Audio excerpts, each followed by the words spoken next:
All right, welcome back to the lunch table, food for thought. I'm Nico Blitz. You already know where to hit that subscribe button, man. Shout out to my next guest. He produced on Nipsey Hussle's Victory Lap. That record's called Key to the City, featuring T-Fly. Also, YNW Melly just dropped an album, Melly versus Melvin. He produced 3 tracks off of that. Billboards, I Ain't Lying, and Adam Sandler. Also, fun fact, too, he's working with a group from Japan, Yukafura Gang. Yeah. You know what I mean? I got to know how to pronounce those things right because I'm Asian myself. You hit it right. YNG Josh, what's good, bro? How you doing, bro? How's life, man? How's Thanksgiving? You know, it's Christmas now. It's officially holiday season. How's everything going for you, bro? Man, great. Man, it was different. I was away from my family, but it was love. Where are you originally from? Houston. Okay. See, I get a lot of people from Houston on here, surprisingly. Wow, that's crazy. Yeah, bro. And I feel like a lot of people like from Houston or, just like Texas in general want to move out here. But when did you officially do your move? Man, maybe like 5 years ago, 4 or 5 years ago. Oh, shit. So we kind of have the same, like, we're both LA babies at the same time. Exactly, yeah. What triggered the move? Shoot, so I was a part of this group, Just Josh music group. And we did this live arrangement where I was playing drums and I had the guys playing other instruments, and we did a live arrangement for Quincy Combs. Okay. And it was Friends First featuring French Montana. Yeah, so it's like right when we moved out here, it's like that kind of like urged us to stay. You know what I mean? Like, okay, we got to stay out here now. Yeah, you just got a big ass placement right off the bat. Yeah. It was cool. It was cool. So. We, grinded a little bit after that, and, just kind of, like I said, it just kind of urged us to stay. Okay. How early were you when you started producing, actually? Man, I started producing maybe when I was 15. I started, but I was playing drums since I was like 3, so it was like I had the music since already. 3? Yeah, okay, your parents seriously. definitely did the cheat code. They were just like, yo, we're just going to toss our kid some drums, Pots see what and he does pans, with it. man. Pots and pans. Yeah. Right from the kitchen. Are your parents musically inclined? Like, did they do any instruments or? I mean, they sing the choir, so at church. Oh, okay. So, were you singing too? Nah, just behind the drum booth. That's it. Damn, so your choir must have been super lit if you were you were drumming during your sets. Yep. Shout out to my Great Prayer Light, my church choir. See, because then whenever I went to church, we just had like all the vocalists, maybe like one pianist, but I've never seen an actual drummer like going. Yeah. Full band, bass, keys, drums, organ, guitar, everything. Yeah, then it kind of just lived through you for the rest of your life afterwards. Yeah. Were you always producing like hip hop, or did you try to dabble into like any other genre early on? Man, actually, I just started getting into hip hop, like really. Oh wow. We do, like I do like pretty much whatever, man. Everything, pop, trap, R&B, anything, What would you say is your favorite genre to produce for then? Because I will just say it right now, like hip hop's a very boring genre to produce for because it's very what's the word I'm looking for? Like predictable. Yeah. Super predictable. Definitely. I would say what would give me the challenge the most is producing pop music, and I it's like I'd rather enjoy it. How can I say it? I like it. I like it better, pretty much. You know what I mean? Because it's a dope challenge, but like in the end run, it's like cool. Yeah. As a producer, how do you find that switch between like, all right, we're doing a hip hop session right now, we're doing a pop session, we're doing an R&B session. Like, how do you find your sound amongst all that goodness? Man, honestly, you just gotta prep for it. You know what I mean? Just do your homework. Just it's like going to the gym. You gotta get them reps in. You know what I mean? So just doing your homework. So who's like the first pop artist you produced for? Man, actually, I produced like a lot of independent pop artists. Okay. No, nothing too major. You know what I mean? Mm-hmm. But I like the music. So I mean, I got a lot of demos out there, but I wouldn't want to say the names. No, I got you, bro. A lot of it's just practice. Yeah. You know what I mean? Learn how to swim before you get to the big leagues. Learning a lot, exactly. So then, you said you moved out here probably about 5 years ago now. How do you end up linking with T Fly? So that's what I was at a studio literally right up the street on Lancashire, right there. Close by. Yeah. What up? Don't be giving people my address now, Oh, bro. my bad. He's like, you just take the exit off the 101, you good to go. Yeah, 4 or 5 maybe. Yeah, but so I was at the studio for maybe like as soon as I got there, and I ran into this guy named Big Fly, which is T Fly's big brother. Got you. And then T Fly needed a studio this one time just to finish his album, and ever since then, like he used the studio one night, and we kind of locked in, like super locked in. Yeah. So then, what does Nipsey Hussle just happen to walk in one day and say like, "Hey, like, nah, you're gonna produce this record"? Nah. So pretty much after it took us some time to build. We did actually like 2 to 3 albums. But prior to Nipsey, but that's a lot of building. Maybe like a year and a half of building, and then we actually just went to Nipsey's studio, and we cut like 5 records that day, and one of them was Keys to the City. Damn. Mm-hmm. So then, in your humble opinion, right? Like, how is Keys to the City compared to the other 4 records that you guys pushed out? Oh man, it doesn't even. It's no comparison. No comparison? They didn't make it for a reason. For real, yeah, it's cool, man. Damn, man. So like obviously Nipsey Hussle had passed away this year. Like, where were you when you got the tragic news? Man, I was actually in my studio in Houston at the time. Damn. So I was it was crazy. Yeah, I thought I didn't know how to feel at the time. I thought it was a joke, not a joke, but like a senseless joke. Like why the fuck would you play with me like that? Mm-hmm. But it was crazy. Yeah, rest in peace to the great Nipsey Hussle, man. Like, I think it affected not only, it more so affected people of Los Angeles and his people, but like I think it was just a huge loss to the hip hop community. And like seeing as how like he was getting his Grammy nomination and everything just right now, it's like you can only imagine how much farther his like resume and legacy would have went on if you gave him like even a couple more years. It would have been crazy. What was it like for you working with Nipsey at that time though? Everything was powerful. Like it's like I dig into I like guys that are even though of course we do with the music and everything, but he just dug into me like far as knowledge. So giving me books and just quotes and everything, just kind of just talking to me about like, hey, like, if it's a marathon pretty much, so it's like, don't get distracted by any of the sprinters or anything that's happening in your life right now. Just keep on just going, because it can look scary. It's like a roller coaster. You know what I mean? So you're gonna always hit that peak. You know what I mean? Mm-hmm. So it's just like just keep on going. Yeah, even the idea of like a marathon, right? You see sprinters just going like 100 miles an hour. And what tends to happen is that sprinter is going to end up burning out.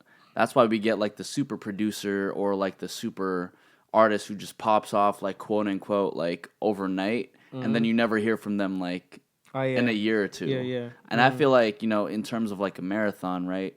The best people come out of putting in that work for 5 years straight, 6 years straight, 10 years straight. Because after that, you have like a whole catalog you can look back to, and you're just like, man, I've been dealing with this shit for like 10 years now. Like, what? Exactly. You know what I mean? Like, what do I have to deal with? Is there anything else like as far as like a gem or like something that really resonated with you whenever you would have these conversations with Nipsey? Man, it's a lot of. Can you ask that question again real quick? My bad. Of course, bro. Like, were there any other like gems or anything else that you picked up during your time with Nipsey? Honestly, I picked up because I was with him every day. You know what I mean? So it was so many. You know what I mean? It was so many. Like hard to really just kind of just like because it was a lot. Yeah, it's hard to lock into just like one thing. I feel you, bro. No. Well, so then, obviously working with Nipsey, and how do you end up working with YNW Melly? Because first and foremost, when I first saw your name, I'm like, YNG Josh, YNW Melly. The names are extremely similar. Was that like were you the YNG Josh prior? Yeah, Oh, okay. For sure. First of all, what does YNG Josh actually stand for? It's just an abbreviation for young. You know, like young. Young Josh. Right. So I've been saying it wrong. I mean, yeah. Why didn't you tell me in the beginning? It's cool because I like it. I love it. You know what I mean? Still. That's funny. Man, we going with Young Josh now. Yeah, for sure. Okay, so then Young Josh. Nipsey gave me that name too. He gave you the name. For sure. Yeah. What, was it just like random or? Honestly, like, yeah, he was just... he came to Houston, man, this one time. He invited me to this turn up. It was like he was celebrating the tour, and he just on the stage in front of everybody, he just said, "Hey man, my producer Young Josh in here, like give it up," you know what I mean? So I was just like, "Yo," you know. And he actually said it like 3-4 times. So I was just like, "Let's," you know what I mean? Damn, okay, bro. cool. You know, bro, that's really cool, especially the fact that Nipsey gave you that name in Houston, back home at that, yeah. man. Damn, that's hella cool. See, I was over here thinking it was like a YBN, no, you know what I mean, type situation. Yeah, I was just like the young guy of the situation, you know what I mean? So I was like Young Josh, you know, because, you know, I'm still, you know, growing, the young bull. What's the reception like for whenever you go back home now? Because even having a moment like that when Nipsey's around, names you Young Josh, and then, you know, you obviously had to leave the city to kind of level up, and then you go back, like, is... Like, how's the crowd reacting to you? How are the homies acting to you now? Man. Yeah, you know how it is, man. Like, man, people be switching up. Man, yeah, man. Yeah, it's a lot of crazy stuff happening, but like, I mean, I know a lot of people are happy for me, you know what I mean? A lot of people are, you know, but it's a lot of people also just like, hey man, what about that quarter I lent to you in high school? Like, bro, hey, really? bro, I lent you $5 in the 8th grade. What up with that? Bro. Right. You know, there's interest on that. Right, it's been like 10 years. I'm like, man, come on, bro. It's like, I'm still grinding, bro. Right. You feel me? Considering you're from Houston, who spawned people like Mike Jones, Paul Wall, you know, like, and there's just like a list of greats. Like, who are some people from Houston that you really wanted to like, or still want to tap in with and work with? Man, shoot, all the greats, you know, shoot, Slim Thug, or I think I did a song with Mike Jones. You think you did a song with Mike Jones? I think so. I think it is, you know, I think so. I think because they wanted me to remake the beat, so I think I know I had the vocals, but you know, Paul Wall, and you know, I did some stuff with Sauce Walker. You know, that was cool. You know, he's kind of like a pioneer in Houston now. You know, at the time. But as far as any of the old school legends, you know, Bun B for sure. For sure, man. You know what I mean? Like, oh man, I would love to get, you know, a hook or something from him. Sure. Just a little something. Yeah. Maybe like a cool 8-bar verse will do. That'd be live for sure. How come you don't get into the like chopped and screwed like wave of Houston? Because I think even growing up, that was what Houston was really known for. Like Mike Jones had his whole ass album, and then he had the whole chopped and screwed version. I'm like, you know, I kind of like the chopped and screwed just a little bit more. I'm from that. So I mean, I love it. I mean, it's just, you know, I just think it's timeless. You know, it's good. It was good for what it was back then. You know what I mean? But. No. So then, is it kind of like what, non-existent right now, or people aren't really focusing on it? Man, it was crazy. Somebody chopped and screwed Melly, Adam Sandler. Damn. Yeah, for real, that quick. I'm like, God damn. So I listened to it. I was like, yeah, man. It just brought me back. So I was just like, man. So people still do it. Trust me. It's like actually every Sunday they do chopped and screwed, like on I think on 97.9 The Box in Houston. Like that's Sunday, a thing. You know, so yeah. Damn, bro. Yo, I would love to see you like chop and screw the whole Melly album. Oh man, that'd be live. That'd be live. So, you know, back to the original question that happened maybe like 3 minutes ago or something. But how do you end up linking with YNW Melly? So I was working at a studio in Houston, 281 Studios. Shout out to them. You know, they played a huge role in this. So I was working there for quite some time, maybe like 8-9 months, and I just got a call maybe like at 2:00, you know, asking me to pull up to the studio. I promise you, I didn't even know Melly. I don't know why, but it's like, you know, he just came out. This is January. Yeah. Yeah. So it's like he just was coming out. You know, I think he just released the. He was just getting viral. You know, so I didn't know of him, but they were just like, yeah, we working with this cat Melly. I was like, cool. So I pretty much pulled up to the studio. I was only supposed to engineer. You know, so it was just a blessing because I had the computer right there, and I just pressed the beat, Adam Sandler beat. You know what I mean? That was the beat. I call it. It was. It's another name, but you know, I just pressed that beat. I kind of knew that, like, I was like, he would probably gravitate to it because I listened to it and I kind of studied his voice. He kind of had like the young thug kind of, you know, the singing kind of, you know. So I was just like, man, he can actually probably do something to this, you know. So yeah, and then we cooked up, you know, till 2 to 7 in the morning, you know. So damn. So then, did you guys finish Adam Sandler, I Ain't Lying, and Billboard all in that same night? One night. Mm-hmm. Was that the only session you had with him? Mm-hmm. Damn, bro. Yeah, I know. And that was all the way back in January. Yeah. That's a while. I do have to ask because, you know, I'm reading like a couple reviews, and then Melly versus Melvin is kind of like his ode to say he has like multiple personalities. Mm-hmm. Like, you know, during that, how long was that session? Maybe like 8 hours? Yeah. So during that 8-hour session, did you ever notice, I guess, like multiple personalities of Melly? I mean, yeah, I mean, to the best of your memory, of course. Yeah. I mean, yeah, like, I mean, he's a cool kid to be around. He's just a lot of energy, you know. That's he's just you can tell he's gifted, and you know he's special. You know, he got a really you know talent. You know, so it's just like he might be. I wouldn't. Yeah, he's a great guy, man. He's a fun guy to be around. Trust me. So yeah, I hear you, man. I mean, no mixed personalities. I didn't see none of that. You know what I mean? You know, maybe a fun side of Melly, then a serious side of Melly. You know, because that he went to the booth and destroyed the records like that. Because he only did like the records in one take. You know, for real. Yeah, like Adam Sandler, that was like one take. He did 3 takes, but we used the very first take. You know, so it was just like wow. You know, which would you say amongst the 3 between Billboard's I Ain't Lying and Adam Sandler was your favorite record to cut? Definitely Adam Sandler because that was like my favorite beat. You know what I mean? That I actually did because that was like my first beat that because I don't play keys, but I actually played keys on the joint. You know what I mean? Got you. I kind of like finessed it. You know what I mean? So it's just like I did the chord structure and then did the whole main loop and had my bro Justin coming in, you know, just lay some extra keys down, you know. But that was definitely like Adam Sandler was my personal favorite. I hear you, man. Once again, it's a really dope record. On top of that, too, Adam Sandler is one of my favorite actors. Yeah. That's my favorite. Me too. Shout out to Adam Sandler for sure. So I gotta ask you, man. Then what's your favorite Adam Sandler movie? Because he just got like a whole slew of shit, bro. Man, Waterboy. Shit. Thank you. Shoot, that's the one, bro. It is the one. Shoot, that's the one. Like, not the 2, man. But he did a lot of joints, though. But, man.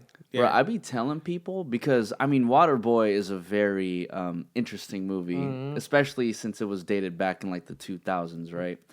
But if somebody made something even close to making a Waterboy today, they would get so much smoke, bro. It would. I don't think it could be another one. You gotta do something, like, crazy to top that. You know Hell yeah. I mean? It's not possible. It's not possible nowadays, man. I just personally feel like in this day and age, the world is extremely PC, politically correct for the people who don't know, and it's kind of difficult to maneuver between like what can you say and what you can't say, so on and so forth. That's where I feel like a lot of the artists kind of have it fucked up. Like, you know, like where do I put myself in the forefront? Like, what kind of topics do I speak on?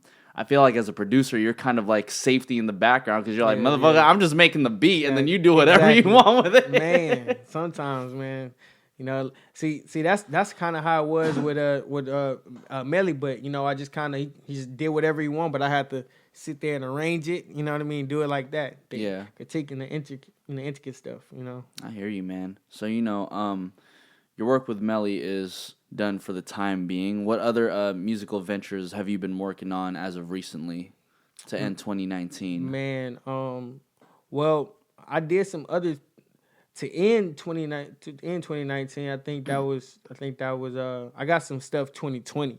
You know what I mean?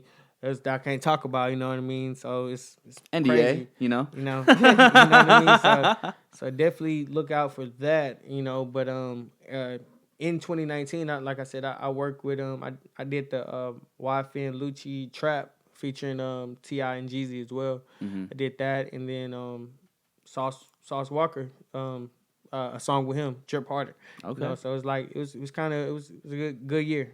Good year. I do gotta ask you, what's your recording process like? Like what's on your writer? You need like Hennessy, alcohol, and like at least 3 women in the room, or what you need? Man, I'm not gonna. Honestly, just give me a half or something, maybe a half for some good. You know what I mean? Just, you know, you can. The Henny is cool, you know, but just give me that and have me in my vibe. I'm cool. I'm a simple guy, you know. I think the women gonna distract me. I'm like, nah. I'll be focused. You know what I mean? I hear you, bruh. Young Josh, we're gonna go through a quick round of just some questions, man. So, we're obviously at the lunch table. So, what's your favorite food? Pizza. I can say that. Look at that, man. Waterboy pizza. That sounds like a motherfucking Friday night, bro. Hey, man. For real. Who would be your dream collaboration? One with like an artist and another producer. Man, the artist would be The Dream. Ooh. And wow. Yeah. I like that. The Dream, or I can say 2, baby. Yeah, go ahead, bro. The Weeknd, you know. Nice. And then let's say as far as producers, I would love to work with Quincy Jones. Ooh, you know? I don't hear that name a lot, bro. Oh yeah. Good looks, sure. Good looks. You know, a lot of producers end up, like Mustard, for example, he ends up releasing a DJ Mustard album with just like all his music. Do you have any plans of releasing a project that's like solely Young Josh? Yes, for sure. It's definitely in the works. I gotta build up, you know, but that's for maybe like 2021 for sure. Yeah, man, look at that. Already thinking for like the next year. This year ain't even done yet. 2020 ain't even started yet. You think about 2021? Yeah, it gotta be big. Right. Sure. Young Josh, thank you for stopping by the lunch table, man. Thank you, man. Where can everybody find you? Shoot on Instagram, YNG Josh.